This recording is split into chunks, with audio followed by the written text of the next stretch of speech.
Assalamualaikum warahmatullahi wabarakatuh. Alhamdulillahi wahda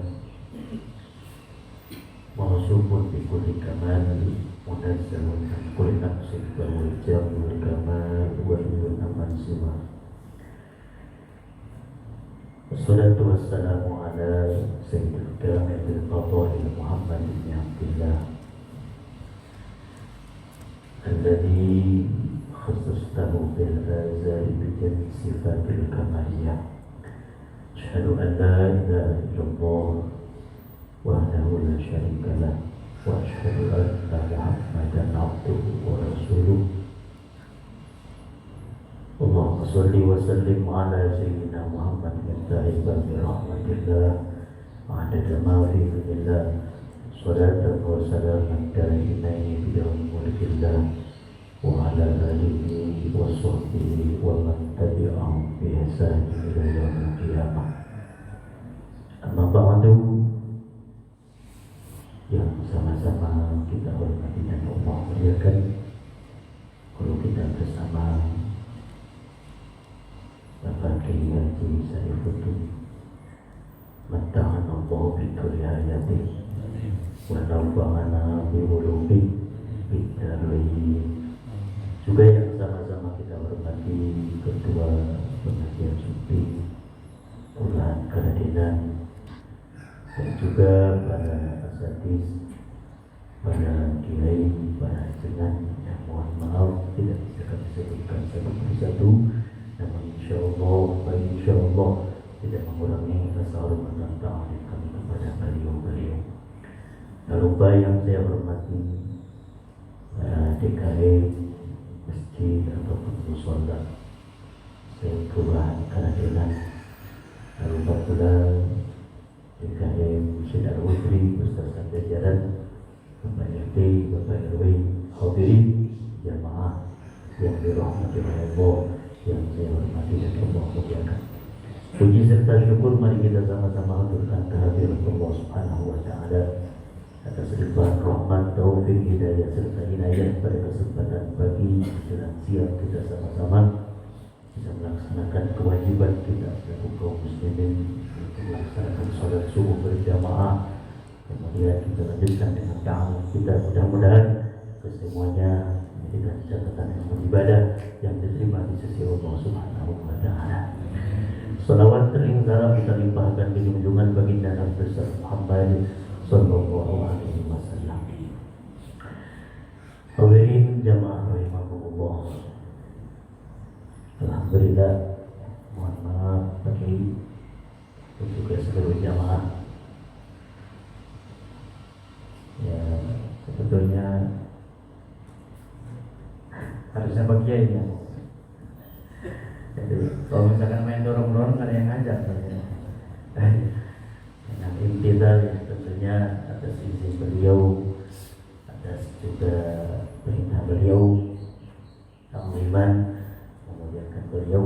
Insyaallah saya akan sedikit melanjutkan kajian setiap ahad pertama di Masjid Al-Wudri, itu di dalam kitab Minhus Saniyah. Qala al-mu'allif wal muhasyir rahimahullahu ta'ala wa nafa'ana bi ulumihi fi darain radhiyallahu anhu. Alhamdulillah, di pertemuan yang lalu di mana Rasulullah sallallahu alaihi wasallam menyampaikan wasiat kepada Sayyidina Ali bahwasanya tamanna Jibril ayyakuna min bani Adam bisa ba'in khisalin. Kata Rasulullah kepada Sayyidina Ali bahwasanya berangan-angan siapa malaikat Jibril ayyakuna min bani Adam, dengan kemuliaan yang Allah berikan kepada malaikat Jibril yang senantiasa tugasnya memberikan wahyu kepada para nabi, ternyata dia masih punya keinginan. Apa keinginan yang senantiasa diinginkan oleh malaikat Jibril, merasa tidak puas setelah dia diperintahkan oleh Allah sebagai wakil. Dia enggak merasa puas dengan apa yang Allah berikan, malah berkeinginan untuk menjadi Bani Adam. Yang kita tahu, manusia ini banyak salah, banyak perbuatan-perbuatan yang mungkin kita langgar dari perintah-perintah Allah Subhanahu wa ta'ala. Tapi ternyata malaikat Jibril berangan-angan, sekalipun kita manusia yang banyak salah, banyak perbuatan dosa, tapi ternyata kebaikan yang kita kerjakan itu lebih Allah memandang kepada hamba tersebut. Sekalipun hamba ini ada dosa, ada maksiat. Apa yang menjadikan pandangan malaikat Jibril sehingga menginginkan menjadi manusia? Padahal manusia banyak dosa, manusia bermaksiat kepada Allah. Karena kata malaikat Jibril, aku menginginkan ya Rabb, min Bani Adam, dari golongan manusia bisa ba'i khisalin, dengan 7 perkara. Kemarin sudah kita bahas. Yang pertama, as-salawatul khamsi ma'al imam, yaitu Bani Adam atau khususnya umat Rasulullah sallallahu alaihi wasallam ada namanya shalawatul khamsi, salat 5 waktu ma'al jamaah, beserta, yaitu ikut serta dengan jamaah atau melaksanakan salatnya yang 5 waktu dengan berjamaah. Ternyata malaikat yang sudah tahu keistimewaan salat 5 waktu berjamaah, sehingga kemuliaan yang Allah berikan, derajat yang begitu tinggi yang Allah berikan kepada dirinya, itu bisa mengalahkan dengan orang-orang yang bisa melaksanakan sholat 5 waktu disertai dengan berjamaah. Kalau misalkan malaikat pengen jadi manusia, terus kita pengen jadi apa, Pak? Nggak ada lagi. Jangan pengen jadi malaikat kita. Sudah kita menjadi manusia yang sempurna, tinggal kita melaksanakan perintah Allah. Kalau kita bisa menjalankan perintah Allah, bahkan dalam kitab Irsyadul Ibad, manusia yang bisa taat kepada Allah sehingga bisa membawa dengan akalnya, sehingga bisa mengalahkan syahwat-syahwatnya, ya termasuk lebih mulia ketimbang para malaikat. Karena kalau malaikat dengan kesempurnaannya dia tidak pernah maksiat, karena memang laisa lahu syahwat, tidak ada syahwat buat malaikat. Ada akal tapi nggak ada syahwat. Berbeda dengan kita manusia. Di sisi lain kita diperintahkan oleh Allah, tapi di sisi lain pula kita diberikan syahwat, banyak keinginan. Makanya kalau kita beribadah kepada Allah, menjadikan akal kita amirun, pemimpin dari syahwat kita, maka kita tergolong orang-orang yang melebihi daripada tingkatnya para malaikatnya Allah Subhanahu wa ta'ala. Itu yang pertama. Kemudian yang kedua apa? Kata malaikat, wa mujalasatul ulama, berkeinginan malaikat Jibril untuk menjadi manusia, karena di sana manusia itu banyak berkumpul dengan majlis atau di tempat majlis-majlisnya ulama. Ya, seperti sumping. Masya Allah, mungkin ini hanya sebulan sekali, mungkin di sisanya ini mingguannya mungkin ada juga.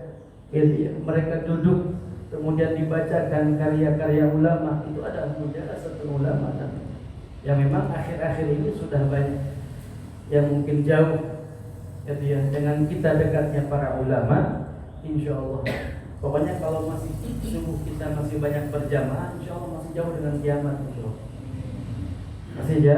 masih jauh. Kalau udah sepi aja, udah nggak ada sumping, kayaknya udah deket lagi kiamat. Mudah-mudahan sumping terus ya. Karena ini termasuk tanda dijauhkannya dari kemurkaan Allah Subhanahu wa ta'ala. Makanya kalau kita melihat orang lain masih berbondong-bondong dengan kebaikan, kita tersenyum, alhamdulillah, rasanya masih jauh dengan kiamat. Tapi kalau sudah jarang orang berbuat baik, semakin merajalelanya kemaksiatan, bahkan sudah tidak seimbang lagi dengan kebaikan, ini sudah menangis para ulama. Tapi alhamdulillah apalagi wilayah kita yang Cibinong ini masya Allah ya, masih banyak ya, zikir-zikirnya, kemudian juga ta'lim-ta'limnya. Alhamdulillah. Tinggal kita jangan sampai jauh dari mereka yang akan senantiasa membimbing kita secara rohani. Enggak ada lagi yang menyelamatkan kita kelak di hadapan Allah terkecuali kita berada di bawah bimbingan para ulama, para guru-guru kita. Itu. Kemudian yang berikutnya iyadatul marid. Iyadatul marid sudah dibahas di pertemuan yang lalu bagaimana utamanya itu menjenguk orang sakit. Kemudian wa tasya'ul janazah. Ya, mengurus jenazah sampai dia mengirim, sampai dia beres menguburkannya. Itu termasuk sesuatu yang mulia. Malaikat Jibril aja pengen gitu ya. Kalau seandainya dia makhluk mungkin menjadi makhluk, dia akan ngirim jenazah kali. Cuma kena malaikatnya gitu ya. Kemudian wasuki alma, memberikan kebaikan kepada orang lain sekalipun cuma seteguk air. Itu adalah perbuatan yang baik. Kemudian wasulhu bainal itsnain, kemudian mengislahkan di antara dua kelompok yang sedang tidak baik. Ini sulhu bainal itsnain. Awas kita jangan sampai malah memprovokatori orang yang baik menjadi ribut. Ya justru kita harus berusaha menjadikan kelompok-kelompok yang sedang tidak akur kita akurkan. Nanti akhir zaman itu seperti itu. Nauzubillah min dzalik. Kadang-kadang yang memprovokatori bukan orang-orang biasa, orang-orang yang dipandang di masyarakat. Kita jangan sampai menjadi orang-orang yang seperti itu. Di saat kita melihat satu kelompok dengan kelompok yang lain yang tidak baik, kita jangan ikut serta musyarik alaih. Kalau kita tidak mampu untuk mengislahkan mereka, minimal dalam hati kita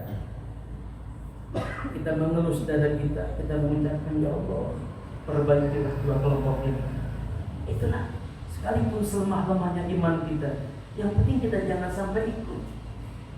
Dalam dua kelompok ini sedang tidak baik, kita jangan ikut kelompok yang satu, atau kita menyalahkan kelompok yang berikutnya, atau sebaliknya.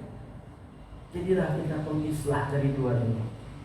Maka sebaik-baiknya umat itulah di akhir zaman ini. Kalau seandainya kita nggak berpatokan atau kita nggak memegang dengan kesabaran guru-guru kita, sudah terpengaruh Pak di akhir zaman ini. Apalagi dengan sosnya, dengan segala macamnya. Kadang-kadang kita nggak kenal sama siapa-siapa, kita ikut-ikutan aja. Betul nggak Pak? Kelompok ini dihantam, kita ikut-ikutan aja. Kenal kagak, apa kagak? Usaha kita dibimbing oleh guru-guru kita. Sayangi kerjaan ataupun rutinitas kita setiap subuh ini sesuatu yang mulia, jangan sampai kita kotori dengan segala sesuatu yang menjadikan ruksa di dalam hati kita. Jadilah orang yang memperbaiki di antara dua kelompok yang tidak baik. Kemudian yang berikutnya yaitu wa ikramul yatim, memuliakan anak yatim. Ini termasuk sesuatu yang diinginkan oleh malaikat Jibril. Dia ingin sekali menjadi manusia. Kenapa? Karena pada manusia ada kesempatan untuk mereka mencintai anak-anak yatim, memuliakan anak-anak yatim. Maka alhamdulillah di kita sesuatu yang sudah lazim, baik muharramnya ataupun bahkan ada orang yang memuliakan anak-anak yatim, bahkan setiap bulan, bahkan setiap minggu, karena memang yang disebut dengan kafilah itu ya, kafilul yatim, mengurus yatim, sehingga kata Nabi kahata ya, seperti telunjuk dengan jari tengah, itu orang yang kafalah. Jadi bukan hanya menyantuni saja. Yang terkadang kita kan menyantuni setahun sekali, misalkan ada kata ya yang namanya uang dipegang gitu ya, kadang-kadang dikasih sama kita 500.000 habis ya. Apalagi pojok sekarang beli handphone jadi boleh kita ngumpul-ngumpul misalnya beli handphone dapatnya gitu ya. Makanya yang dimaksud dengan kafalah itu apa sih? Menanggung. Kita berusaha anak ini dari mulai kecil, ya, terus sampai dia dewasa, kita urus, kita biayai, kemudian sampai dia suatu saat, dulu dia pernah disantuni, suatu saat dia menyantuni. Itu yang disebut dengan kafalah. Gitu ya. Ya bagus tetap kita Pak mendapatkan sesuatu kemuliaan di saat kita memberi sekaligus setiap tahun. Tapi yang lebih bagus lagi kita mengurus ya bentuk anak-anak yatim tadi, ya dari mulai kebutuhannya segala macamnya sampai dia menjadi orang yang berhasil di masyarakat. Dalam satu riwayat Rasulullah SAW menjelaskan keutamaan di dalam masalah yatim.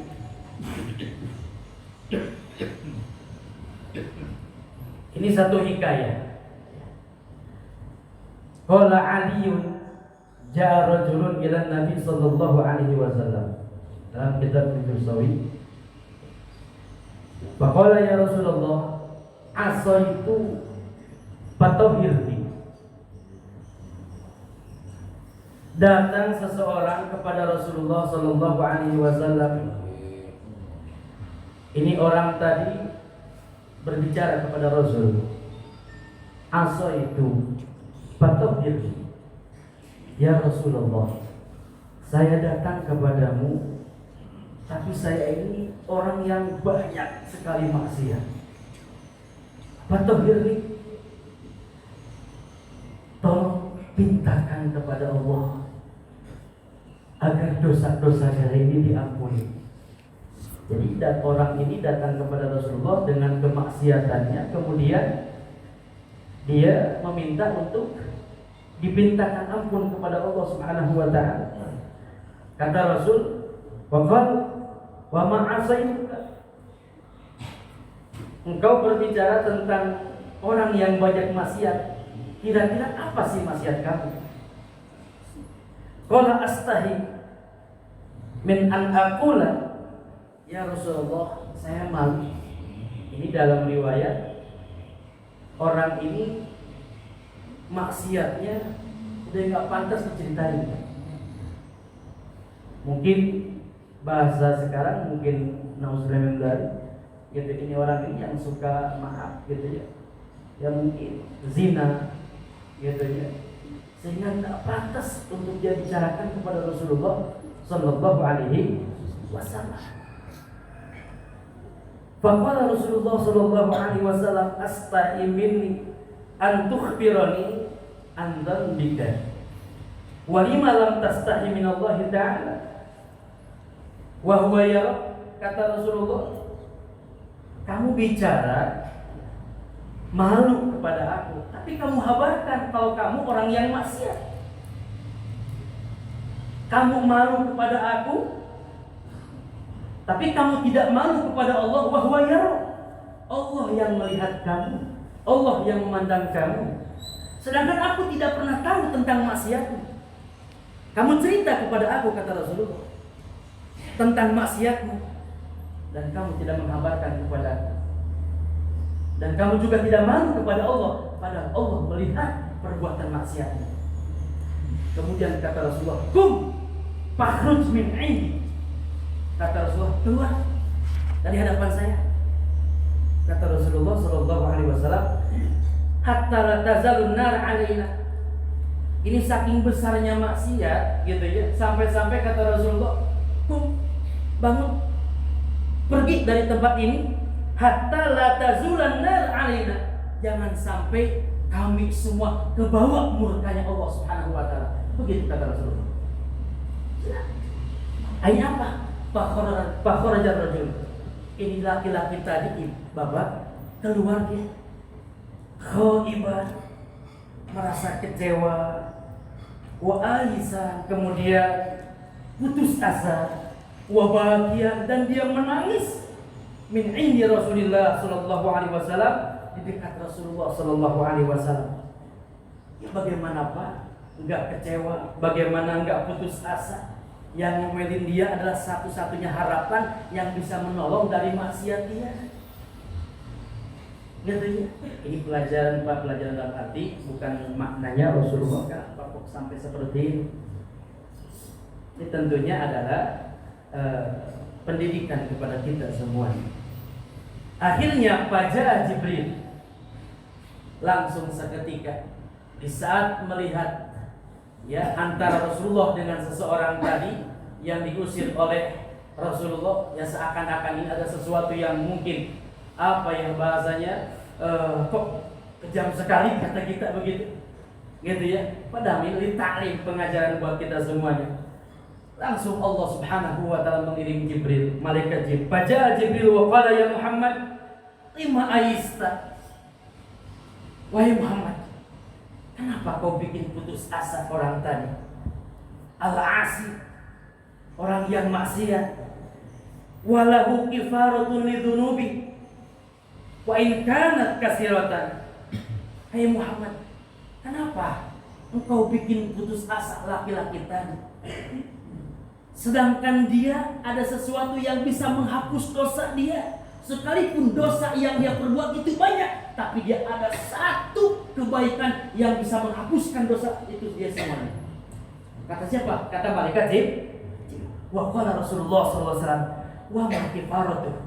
Ya Jibril, apa yang menjadikan orang tadi, sedangkan saya tahu maksiat dia itu banyak, tapi kenapa kok dia ditolong kemudian engkau bilang dia punya kafarah yang bisa menghapuskan dosanya? Qala Jibril, lahu sabiyun saghirun fa idza dakhala fi baitihi yastaqbiluhu fa yadfa'u ilaihi syai'an minal ma'kulat wa ma yafrahu bihi fa idza faraha as-sabiyyu yakunu kifaratan lidzanbihi. Ini cerita masalah tadi ya, bahwasanya kita harus memuliakan anak yatim. Ternyata salah satu kafarah buat laki-laki yang banyak maksiatnya ini, yang sampai Rasulullah usir, ternyata lahu sobiyun sobir. Ini orang yang maksiat tadi, di rumahnya ada anak yatim yang masih kecil. Fa idza dakhala fi baitihi yastaqbiluhu fa yadfa'u ilaihi syai'an minal ma'kulat. Kalau dia datang, misalkan dia pergi, mungkin perginya maksiat dia, tapi setiap dia pulang ke rumahnya, nggak pernah dia terkecuali membawa sesuatu yang dia bisa berikan sedikit makanan kepada anak yang yatim tadi yang ada di rumahnya. Wa ma yaqrubi, dia senantiasa memberikan sesuatu yang bikin bahagia anak yatim.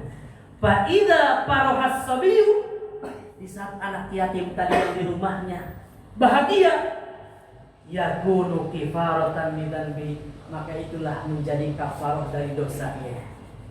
Masya Allah, satu anak yatim yang di rumahnya padahal dia kesehariannya senantiasa maksiat kepada Allah, ternyata pengampunan Allah, rahmatnya Allah lebih besar ketimbang maksiat orang yang dikerjakan tadi. Apalagi kalau seandainya kita urus anak-anak yatim bukan satu, bukan dua, seperti apa kemudian orang ini? Satu saja anak yatim yang diurus, padahal pribadinya senantiasa maksiat kepada Allah, tidak pernah Allah pandang. Allah lebih bahagia di saat anak orang ini membahagiakan anak yatim. Di saat orang ini bisa membahagiakan anak yatim, tidak pernah dipandang dosa yang besar yang ada pada dirinya. Bagaimana kalau orang ini bukan ahlul ma'as? Orang ini memang ahli ibadah, senang dengan majelis taklim, cinta dengan para ulama, kemudian kehidupannya senantiasa ngurus anak yatim. Seperti apa dia di sisi Allah Subhanahu wa taala? Ini Pak, makanya wajar kalau malaikat Jibril yang Allah berikan kemuliaan yang begitu besar tidak menjadikan bangga dia. Justru masih pengen kalau bisa jadikan saya manusia ya Rabb. Sampai Allah nanya, ente pengen jadi apa sih? Jadi manusia.